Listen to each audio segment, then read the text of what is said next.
Amém. Mateus capítulo 4, a partir do verso 8, diz: Levou ainda o diabo a um monte muito alto, mostrou-lhe todos os reinos do mundo e a glória deles, e lhe disse: Tudo isto te darei, se prostrado me adorares. Então Jesus lhe ordenou: Retira-te, Satanás, porque está escrito: Ao Senhor teu Deus adorarás, e só a ele darás culto. Com isto o deixou o diabo, e eis que vieram anjos e o serviram. Amém. Irmãos, esse é o texto do episódio da tentação de Jesus frente ao inimigo, quando o inimigo ali faz 3 ofertas, mas esta me chama a atenção pelo fato de eu enxergar que existem 2 valores aqui. Um é o valor da glória do mundo. O que é a glória do mundo? O que é a glória do mundo? As riquezas, os bens materiais. No mundo só existe isso. O que existe mais no mundo? No mundo só existe bens materiais. Inclusive as pessoas dizem assim: não, eu estou muito bem. Por quê? Porque tem bens materiais. Então existe a glória do mundo, bens materiais, e o diabo está confrontando isso com o quê? Com a adoração. Ele diz: ó, eu te dou os reinos do mundo, se tu prostrado me adorares. O que o diabo está dizendo? Para mim isso aí, ó, os reinos do mundo não é nada, isso aí me foi entregue, eu dou a quem quiser, isso aí para mim não tem valor. Agora, a adoração para mim tem valor. Entende? O que você quer? Ser um rico ou ser um adorador? João 4:24, Deus procura os verdadeiros ricos, os milionários. Deus procura os verdadeiros adoradores, que adoram ao Pai em espírito e em verdade. O conceito da Bíblia é maravilhoso. Deus não te olha pelo que você tem, Ele te olha pelo que você é. Se você é um adorador, acabou a história. Você está no livro dele, está debaixo das asas dele, está sendo rodeado pelos anjos dele, a palavra dele é a teu respeito, 1000 vai cair ao teu lado, 10.000 à tua direita, e tu não serás atingido. Agora, irmão, cuidado, cuidado. Os reinos do mundo não têm nenhum valor para o diabo. Nenhum. Ele não disse para Jesus: olha, eu te dou metade do mundo. Não, eu te dou tudo. Te dou tudo. O diabo jogou alto. Por que ele jogou alto? Porque a Bíblia diz que o verbo se fez carne, né? Ele não estava diante de Deus, ele estava diante de um homem como qualquer um de nós, né? O verbo se fez carne, despiu-se da sua glória e habitou entre nós. Porque Tiago vai dizer que a divindade não pode ser tentada pelo mal. Se ali estivesse o Jesus divino, o diabo nem ousaria aparecer diante dele, mas ali estava um Jesus despido da sua glória, despido da sua onisciência, da sua onipotência, despido da sua onipresença, um Jesus dependente da revelação. Por isso é que subia ao monte e passava a noite inteira em oração. Para quê? Para que Deus falasse com ele. Só precisa orar quem não sabe todas as coisas. Se Jesus orava constantemente, é porque ele não sabia todas as coisas. Isso é sem dúvida. Eu tenho tanta convicção nisso que eu aceito qualquer desafio e aposto a minha vida e o que eu mais de precioso eu tiver. Jesus nesse mundo ele não sabia nada. Se é que verdadeiramente o que está escrito é verdade. Que o verbo se fez carne. Inclusive as pessoas estão aí discutindo diante de tanta palhaçada que a mídia tem publicado, que Jesus teria casado, que Jesus teria tido filho, e as pessoas estão arrancando os cabelos. Eu digo assim: ué, e daí? Qual o problema? Eu não sigo a família de Jesus, eu sigo os seus princípios, os seus conceitos, as suas ideologias. É a palavra dele que mudou a minha vida e fez de mim o que eu sou. Pouco me importa se aparecer aí uns 10 filhos de Jesus, que diferença faz isso para mim? Eu tenho a palavra de Deus que é espírito e vida. Por acaso ter filho é pecado? Casar é pecado? Se Jesus Cristo tivesse sido casado, qual o problema? Que diferença faz isso na minha fé? Se provarem aí que Jesus Cristo foi um homem casado, eu vou continuar orando os enfermos sendo curados, eu vou continuar desfazendo as obras do diabo, eu vou continuar desafiando o diabo. Isso não faz a mínima diferença para mim. Jesus Cristo vai continuar curando câncer, curando AIDS, curando lepra. Eu vou continuar desafiando a arma dos traficantes. Eu vou continuar sendo o mesmo. Pouco me importa se aparecer aí 500 filhos de Jesus. Não sou mais criança. Então, o diabo, ele valorizou altissimamente, ele quis trocar a adoração por todas as riquezas do mundo. Ele não ofereceu só a metade para Jesus, ofereceu logo tudo. Existia a possibilidade de Jesus cair? Claro, sem dúvida que existia a possibilidade de Jesus cair. Não resta a mínima dúvida nisso. Existe a possibilidade de você cair? Não resta a mínima dúvida disso. Paulo diz: aquele que está de pé, cuide para que não caia. A tentação seria tremenda palhaçada de Deus se não existisse a possibilidade de Jesus cair. E Deus não age dessa maneira. Deus não age com palhaçada, né? Prova que Jesus poderia ter caído lá no Getsemane, aquelas gotas de sangue, e a oração de Jesus: Pai, estou pronto, deixa vir o que... Estou pronto nada, Pai, tudo te é possível, passa de mim esse cálice. Ali estava um homem igual eu e você, e porque ali estava um homem, hoje o diabo olha para a gente e diz assim: ali está Deus na vida deles. Porque o mesmo Espírito que fez Cristo vencer, e a mesma palavra que fez Cristo vencer, hoje está na minha e na sua vida. Jesus Cristo, o verbo que se fez carne e habitou entre nós. Vimos a sua glória, como a glória do unigênito do Pai, cheio de graça, formosura, sabedoria. Ele estava no princípio com Deus. Todas as coisas foram feitas por Ele, e sem Ele, nada do que foi feito se fez.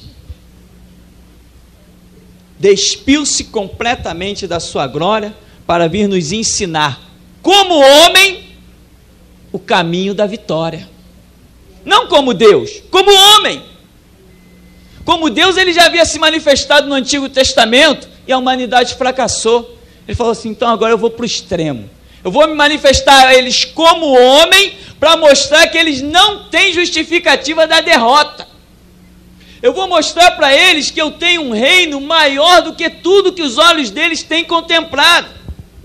Eu vou mostrar para eles que eu, como homem, vou descer naquela terra, vou ser sustentado pelo meu Pai em espírito, em verdade, não vou depender do pão da terra, vou ser alimentado gloriosamente. Quando me oferecerem os reinos do mundo, eu vou dizer não e vou trocar todo o reino do mundo por uma simples adoração ao meu Pai. E eles vão ver que os anjos vão descer e vão me servir, e eles saberão que não só de pão viverá o homem, mas de toda a palavra que procede da boca de Deus.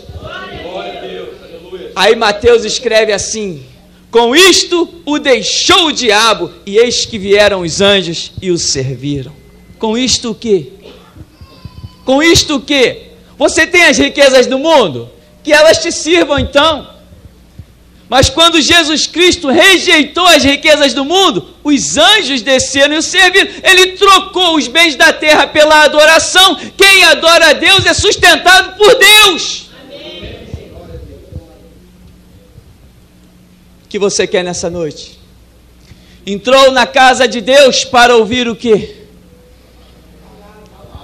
Para ouvir Deus dizendo assim: olha, eu tenho um grande tesouro nessa terra para você.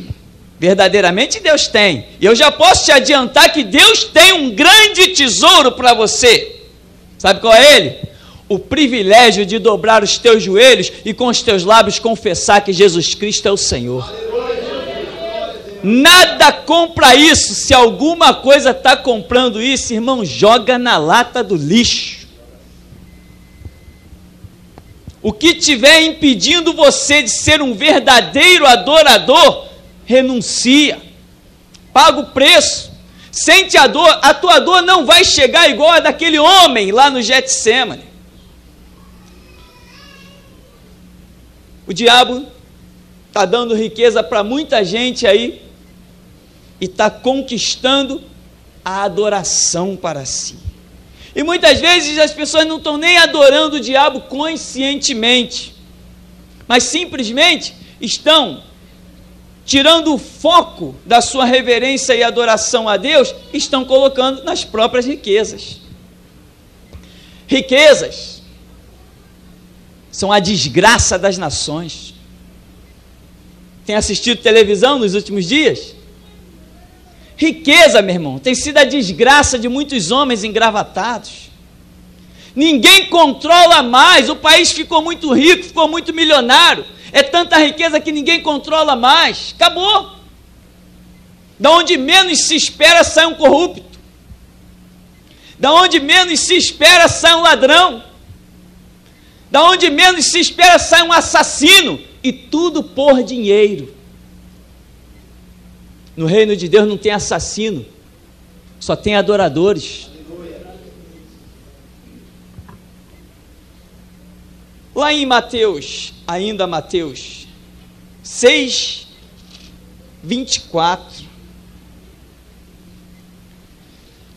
diz assim: ninguém pode servir a dois senhores, porque ou há de aborrecer-se de um e amar o outro, ou se devotará a um e desprezará o outro. Não podeis servir a Deus e às riquezas. Presta atenção no que está escrito aqui. Não podeis servir o quê? A dois o quê? Senhores. A riqueza é um senhor. Como tem gente escravizado por esse senhor chamado riqueza. Irmão, Deus não te chamou para ser rico. Deus pode até ter te chamado para administrar riqueza. Mas o dia que você olhar para a riqueza e dizer é meu, acabou. Acabou contigo. Você não tem nada nesse mundo. O ouro e a prata não vai no caixão de ninguém, não vai entrar no reino dos céus. A visão das pessoas está errada. E tem umas, abre aspas, igrejas, fecha aspas, por aí, que percebendo a fragilidade do ser humano, e o seu egocentrismo e o seu orgulho, começaram a criar as campanhas da prosperidade. Que palavra bonita! Aí o diabo ficou de pé no trono, se curvou e adorou. Isso, preguem a prosperidade. Aqui você ouve que sem renúncia não há evangelho. Lá fora não, você tem que ser rico, você tem que ser próspero. Eles nunca sequer olharam no dicionário o significado da palavra prosperidade. Não podeis servir a dois senhores. Irmão, a escolha é sua. Se você acha que realmente renunciando a exemplo de Cristo, renunciando às riquezas do mundo, você vai viver bem, você vai viver bem. Porque Jesus disse, o Filho do Homem não tem onde reclinar a cabeça. Mas ninguém nunca viu Jesus caído numa estrada, viu? Ninguém nunca viu Jesus dizendo assim, poxa, eu estou tonto de sono porque eu não encontrei um lugar para dormir essa noite. Alguém viu Jesus deitado num banco da praça? Não, não. Por onde ele passava, Deus abriu as portas para ele de uma casa para ele reclinar a cabeça. Por onde ele passava, Deus supria todas as coisas. Chegou um momento que tinha uma multidão. E os discípulos disseram assim, ó, despede essa multidão aí. Jesus falou assim, por que eu vou despedir eles? Eu sou adorador. Aonde eu estou, está a provisão de Deus. Dá-lhes voz de comer. O que vocês têm aí? 5 pães e 2 peixes, é o bastante, eu sirvo a Deus, sou um adorador. Pai, graças te dou, reparte a multidão. Quantos foram alimentados? 5.000 homens, sem contar as mulheres e as crianças. Os adoradores são sustentados por Deus, meu irmão.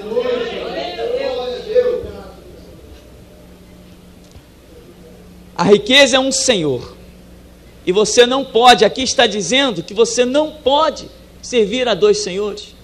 Se você amar a um, vai desprezar o outro. Que coisa fantástica! Alguns anos atrás eu ouvi uma oração: eu quero ser servo de Deus e também quero ser rico. E na nossa ignorância do começo da caminhada eu dizia, tem sentido. Não tem sentido, meu irmão. Rico para Deus é aquele que dorme em cima de barras de ouro, mas se considera pobre e nu e necessitado da graça de Deus. Este que é rico para Deus. Aquele que olha as suas paredes de ouro, olha se cercado de abastança, ele diz assim, eu nada tenho, nu eu saí do ventre da minha mãe, e nu eu descerei à sepultura. Eu nada trouxe para este mundo, e nada levarei dele. Esses são ricos. São esses que Deus olha assim para colocar as riquezas do mundo na mão dele, porque o espiritual prevalece na mente dele. Em Mateus 13, verso 22, diz assim, uma parte da parábola do semeador, né? Mateus 13, 22 diz assim, o que foi semeado entre os espinhos é o que ouve a palavra, porém os cuidados do mundo e a fascinação das riquezas sufocam a palavra e fica infrutífera. A fascinação das riquezas. Riqueza fascina, não fascina? O brilho do ouro, meu irmão, ofusca qualquer Jesus. Se você não é um verdadeiro adorador, olha, a riqueza fascina.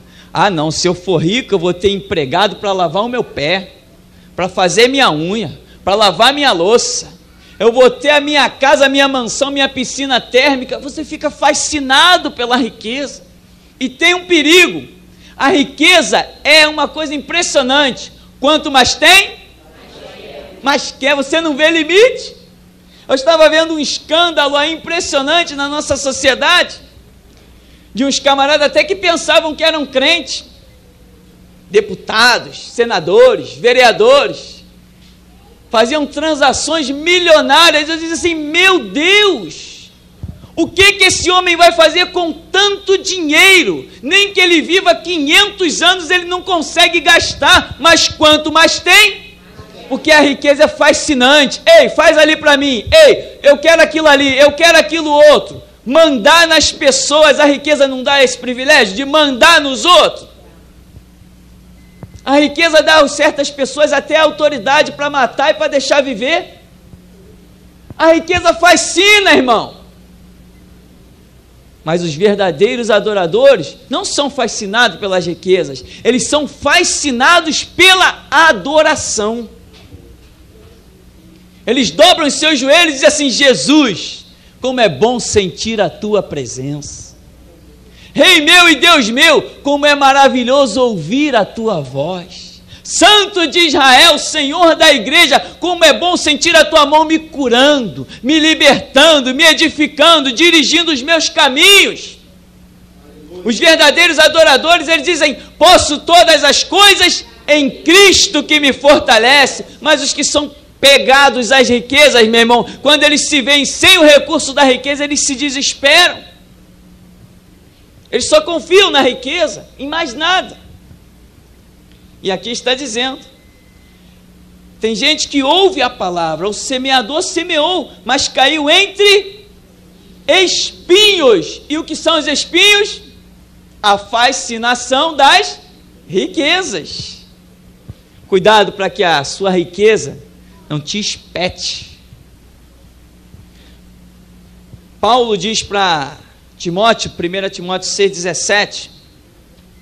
Timóteo, aconselha aos ricos da igreja a não colocar a sua esperança na incerteza, na instabilidade das riquezas.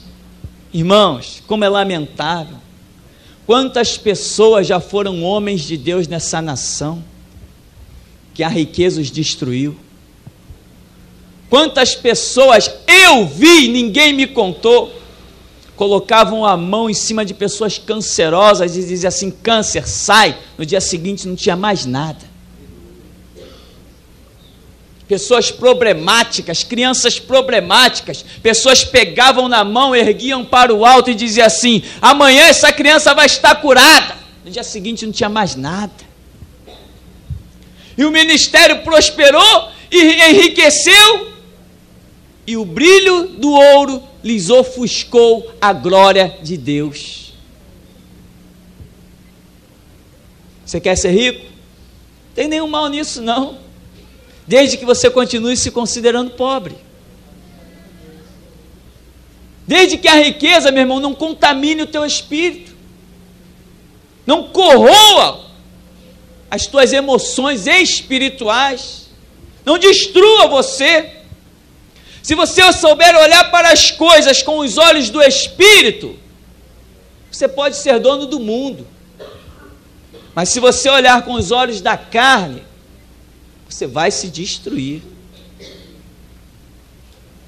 Já viu aquelas expressões? Isso é um negócio da China, não é?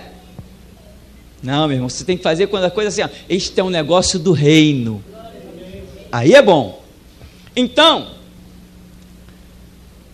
seguindo para Lucas, depois de Mateus vem Marcos, vem Lucas, capítulo 12. No verso 15, Jesus diz assim: então lhes recomendou: tende cuidado e guardai-vos de toda e qualquer avareza, porque a vida de um homem não consiste na abundância dos bens que ele possui. Que coisa, né? Quanta gente bate no peito: ah, se Deus não fosse comigo, eu não teria o que tenho. Passa assim com aquele carrão, vidro automático e tudo mais que tem direito, né? A pessoa passa que parece que não está pisando no mesmo chão que você. Parece que o chão que ela pisa e o ar que ela respira é diferente do seu. Por quê? Ficou fascinado pelas riquezas. Esqueceu que foi feito do mesmo barro e vai voltar para o mesmo barro. E pior, ainda tem o risco de não herdar o paraíso, mas herdar outras coisas. E Jesus está dizendo: vida mesmo não consiste nos bens que alguém tem. E na sequência Jesus vai contar uma parábola do que o homem disse o quê? Ele tinha um negócio e ele ampliou e ele alargou os seus celeiros, e depois que ele viu que tudo estava bem, que ele estava rico, ele disse o quê? Folga, minha alma, tens em depósito bens para muitos anos. Folga. Como Deus o considerou? Louco, esta noite te pedirão a tua alma, e o que tens preparado para quem será? E aqui no final do versículo vai dizer: assim é o que entesoura para si mesmo e não é rico para com Deus, no verso 21 do capítulo 12. O homem, olhando aos olhos naturais, ele se viu rico, mas quando Deus olhou para ele, o viu louco. Nós precisamos ter visão espiritual.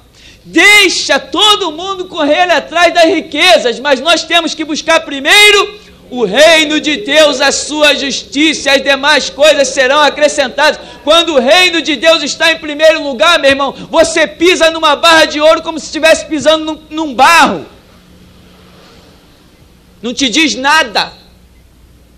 Você olha para R$1 como se olhasse para 1 milhão, quando o reino de Deus está em primeiro lugar.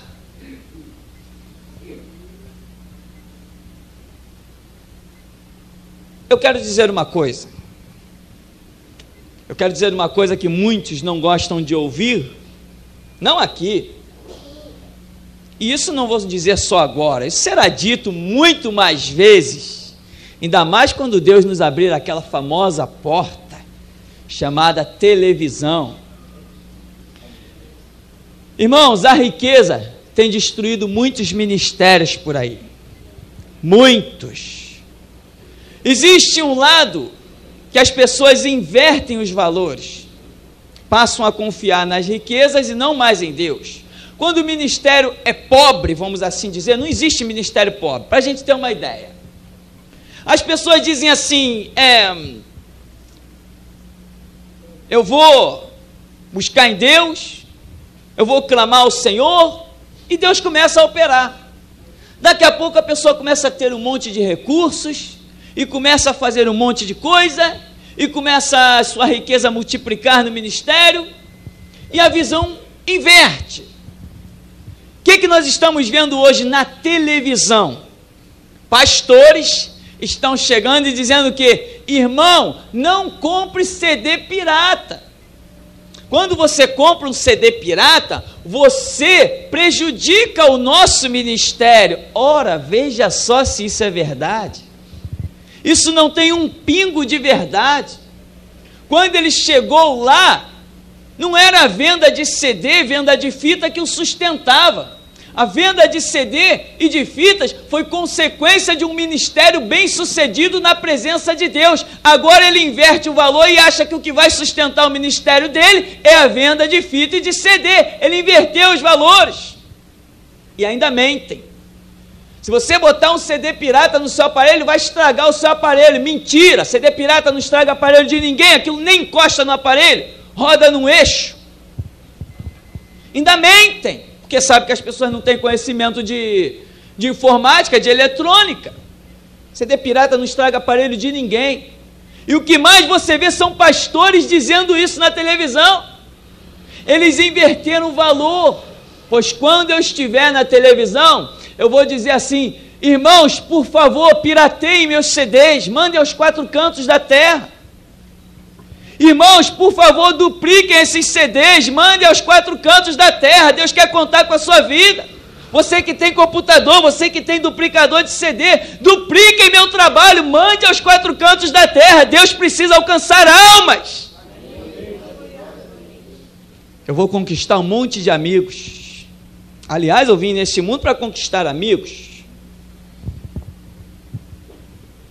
Então, meu irmão, cuidado com a inversão dos valores. Tem muita gente invertendo os valores, como se diz na gíria, né, de bobeira.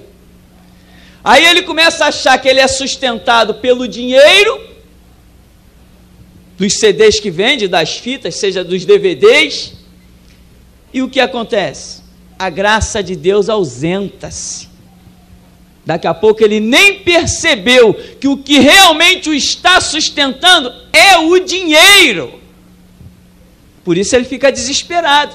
Mas Deus já não está mais no negócio. Só que a fascinação da riqueza, o brilho do ouro, ofusca o entendimento das coisas espirituais. Em Lucas capítulo 18, porque eu estou vendo tantos textos? Eu estou vendo tantos textos, meu irmão, propositadamente, para que você veja o que a Bíblia diz a respeito das riquezas, só para isso. Lucas capítulo 18, verso 18. Certo homem de posição perguntou-lhe, bom mestre, que farei para herdar a vida eterna? Respondeu-lhe Jesus, por que me chamas bom? Ninguém é bom, senão um só, que é Deus. Sabes os mandamentos? Não adulterarás, não matarás, não furtarás, não dirás falso testemunho, honra teu pai e tua mãe. Replicou ele, tudo isto tenho observado desde a minha juventude. Ouvindo Jesus, disse-lhe, uma coisa ainda te falta. Vende tudo o que tens, dá aos pobres, terás um tesouro nos céus. Depois vem, segue-me. Mas ouvindo ele estas palavras, ficou muito triste, porque era riquíssimo. Atenção para o que eu vou dizer. Jesus perguntou se ele guardava os mandamentos, ele disse que sim ou que não? Sim. Que guardava tudinho, e desde a mocidade. Pois Jesus, apesar dele dizer que guardava os mandamentos, Jesus ainda detectou que ele não fazia parte do reino e disse, te falta uma coisa, você é escravo das riquezas. A riqueza é senhor da tua vida e ela tem mais valor para você do que a adoração a Deus. Vou te provar. Vende o que tem, vem me segue. Eu tenho um tesouro para você no céu. Ele baixou a cabeça e saiu triste. Meu irmão, tem um monte de crente hoje dentro das igrejas que não passariam em 10% dessa prova. Pega metade do que tu tem e dá aos pobres para agradar a Deus. Dá nada, meu irmão. Que tem de empresário que bate no peito dizendo eu sou crente e não passa de mercenário. Jesus, isso aqui não é uma parábola não, isso aqui foi um fato real, narrado por Lucas. O homem era rico, guardava os mandamentos, mas era escravo das riquezas, ou seja, Jesus só antecipou a situação dele. Ia chegar um dia na vida desse homem em que ele ia ter que escolher se renunciava às riquezas para cultuar a Deus ou se continuava com as riquezas. Jesus só antecipou. Te falta uma coisa: vende tudo que tu tens, dá aos pobres, terás um tesouro no céu. O homem nem deu resposta para Jesus, virou as costas, tipo assim: tu não é digno da minha resposta, eu tenho muita coisa, como é que eu vou dar o que eu tenho aos pobres? Tu tem um tesouro no céu? Eu te pergunto, irmão, Jesus tem para você um tesouro no céu? Você é adorador? Ou você serve a Mamon, o Deus das riquezas? Você quer ser rico? Queira! Mas diz assim para Deus: Senhor, só põe riqueza na minha mão quando estiver pronto para recebê-las. Irmão, por aí saindo fazendo negócios. Pessoas saem, fazem negócios, se dão bem. Qualquer um pode fazer um negócio e se dá bem. O mundo está aí cheio de negócios, cheio de setores para se investir muitas coisas. Você pode se dar bem, só que você pode não estar preparado para lidar com as riquezas e ela se tornar senhor da sua vida. Para concluirmos, vamos lembrar do que disse em 1 Reis, capítulo 3, verso 11. Salomão, quando Deus aparece para ele, ele diz: Salomão, pede-me o que tu quiseres, qualquer coisa, eu não estou fazendo restrição com nada. Salomão, o que tu quiseres, tu pede. Salomão parou, pensou, tomou um café e voltou: Senhor, eu quero sabedoria. Para quê? Para guiar o teu povo. É o que Jesus disse em Mateus 6,33, reino de Deus e sua justiça em primeiro lugar. Tudo que mais Deus queria era um líder para aquele povo, para que eles não ficassem como ovelhas sem pastor. Aí Deus diz assim: Salomão, tu não pediu a morte dos teus inimigos? Tu não pediu longevidade? Eu falei que tu podia pedir qualquer coisa. Tu não pediste riqueza. Tu não pediste nada que os homens normalmente pedem nessa terra. Tu pediu o que estava no meu coração, pois assim eu te digo: tu terás sabedoria, de tal maneira que antes de ti igual não houve e após não haverá ninguém com tanta sabedoria como você. E tem mais: eu te darei bens nessa terra e riqueza que também nenhum outro teve nem terá igual a você. Irmãos, não se pode servir a Deus e as riquezas. Agora, tem um detalhe: Salomão era pobre? Herdando o trono de Davi, ele não era pobre. Porém, tem pessoas que mesmo tendo bens e riquezas dessa terra, se Deus desse a chance, ele diria simplesmente isso: Senhor, multiplica as minhas riquezas. Não tem gente assim? Se eu conheço, você deve conhecer também. Tem pessoas que são tão cegas, meu irmão, as riquezas não ofuscaram o fator espiritual na vida de Salomão. Não deixe que elas ofusquem na sua vida também. Quando você orar e dizer assim: Senhor, põe recursos na minha mão, que o propósito e o princípio do seu coração seja que com estes recursos você sirva a Deus de maneira a arrancar vidas do caminho das trevas e colocá-las no caminho da luz. Este é o propósito, é isto que Deus quer. Você quer riqueza? Eu quero, mas o propósito do meu coração não pode mudar. Deus pode nos dar riqueza, recursos, nos colocar aonde Ele quiser nessa nação. Deus pode fazer conosco muitas coisas. Deus pode nos dar um canal de televisão, você crê? Deus pode nos dar uma rádio comercial, você crê? Deus pode nos dar uma gráfica, você crê? Deus pode nos fazer ser dono de jornal, dono de revista, você crê? Mas que isso seja realmente para serviço de Deus. Não é que nem uma turma aí que comprou televisão e hoje serve a Satanás, com filmes de terror. Pessoas que da própria organização não têm direito a botar uma propaganda lá, mas eles pagam contratos de 300 mil, 500 mil, 800 mil a católicos e a espíritas, porque eles são farinha do mesmo saco. Não preciso citar o nome, né? Me poupa disso, porque eu tenho nojo de citar o nome dessa organização. Então, meu irmão, Deus pode dizer para você nessa noite: pede-me as nações e eu te darei por herança. Se Deus olhar para você e te ver como um verdadeiro adorador, Ele te dará as nações por herança. Amém?